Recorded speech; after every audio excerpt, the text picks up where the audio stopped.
Ang pagkapari ni Kristo gitawag siya the high priest or labawng pari tungod kay dili siya sama sa pagkapari sa mga Israelita kato mga Libita, kay naaman to sila'y kanabitang mga tao nga ilang ginikanan. Ang pagkapari ni Kristo gi-relate sa pagkapari ni Melchizedek, kanang way sinugdanan, kay katos Melchizedek nahimo tong pari panahon ni Abraham nga way nag-ordain niya nga tao. Kami sad karon, kaming among pagkapari tungod kay gi-relate man ngadto ni Kristo, mo sa nang gitawag sad mi og pari sa laray ni Melchizedek. Mo nang way sinugdanan. Ang sinugdanan sa pagkapari maugyod ang Ginoo. Unya mao na ni ang usas gipasabot nining atong unang pagbasa nga niingon diri, ang inigkabasa nila sa balaod ni Moises gitaptapan gyapon ang ilang mga mata ug ang ilang salabutan, matud pang San Pablo sa iyang sulat ngadto sa taga-Korinto.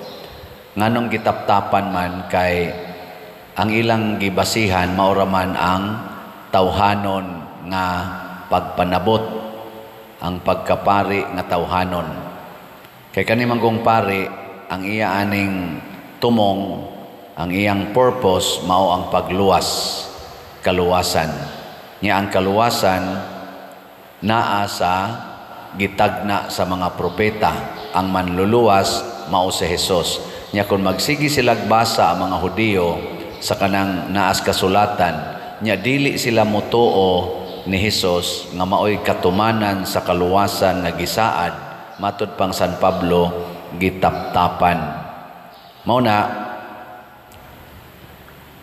kitang tanan nga nagtuo ni Hesus wala natataptapi. Unsa na may naa nato?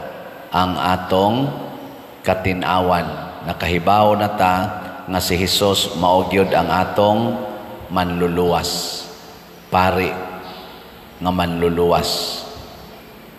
Ang mahitabo kung ato na sa ni siyang isipon, matud pa ni San Pablo, mudanag nato ang kahayag, unya magsubay na ta ni ining maong danag. Unsa man say mahitabo nato, mahimo sad tang mga pari ngadto sa uban. Mo nang niingon si Jesus diri sa atong ebanghelyo, kung ang inyong pagtuman sa balaod sama lang sa mga Parisiyo, di gyud mo katsulod sa gingharias langit, dili mo maluwas. So kitang tanan maluwas ra ta kun mosubay sad ta sa pamaagi ni Hesus, dili ka nang gitudlo lang sa mga tao. Ug unsa may gitudlo ni Hesus? Ingon siya diri, niingon man ayaw pagpatay. Kana balaod man gina, thou shall not kill. Pero dili na sila makialam kung nasuko ka. Gani ang mga Parisiyo sige magkasuko ni Hesus, sige sila kalagot ni Hesus. Di na sila ana particular, para nila dili sala ang kasuko, ang sala ra ang pagpatay. Pero si Hesus nag-ingon, kanang giingon ayaw pagpatay, dili ra maoy likayan. Ang tinuod gid ang makaluwas, ang paglikay sa kasuko. Ngano man kay ang kasuko maunay hinungdan nganong mupatay ang tao. So the cause kinahanglan gyud nga likayan, dili lang ang effect kadtong pagpatay. Gilingay mong tupad, ingna mo saad kang din a masuko. Nguntan ako no, na din a ka masuko. Kay ang nakapatay, matud pa ni Jesus, dadon sa impyerno. Ang nasuko sa diay, dadon gyapon sa impyerno. Muna pananglitan ron, ang imong anak nga babae gi-rape o gipatay sa adik nga inyong silingan. Unsa man, masuko ka sa adik o dili? Masuko dili.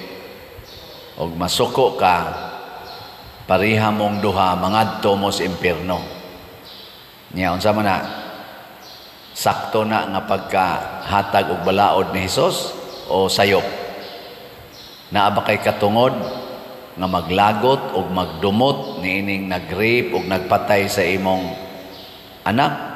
Yes, og tawhanon nga basihanan.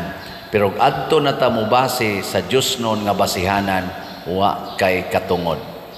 Nga naman, kay kadto sang nag-rape ug nagpatay sa imong anak, na biktima sa tusiyawa, luwasonon to siya. Kay kinsa may luwason, ang makasasala. Mao na ang tinuod nga pari, muluwas sa makasasala. Unya kay ang makasasala, tinaptapan man ang mata. Pag-anhin ni Hesus sa kalibutan, wa siya dawatas mga makasasala nga mga pangulong pari, gani gipatay gid siya. Nireklamo ba si Hesus? Nireklamo ba si Maria? Wala. Nga naman, nasayod man sila nga inig kamatay na ni Hesus, inigbitay na niya sa cross, mabuka ang mata sa mga makasasala. O diha gasugod ang kaluwasan. So kung kita musod ta aning Hesus, musunod ta, kinahanglan kita magpakamatay. Kinahanglan kita magantos para sa makasasala. Muna, iampo nato na kita untang tanan nga nagsigig simba, kamao na giyong mupakamatay, kamao na giyong muhigugma sa mga makasasala. Muna'y trabahos pare ang pagsigig ampo o pagsigig antos hangtod sa kamatayon. O kung ato na nang buhaton, daghan giyong maluwas.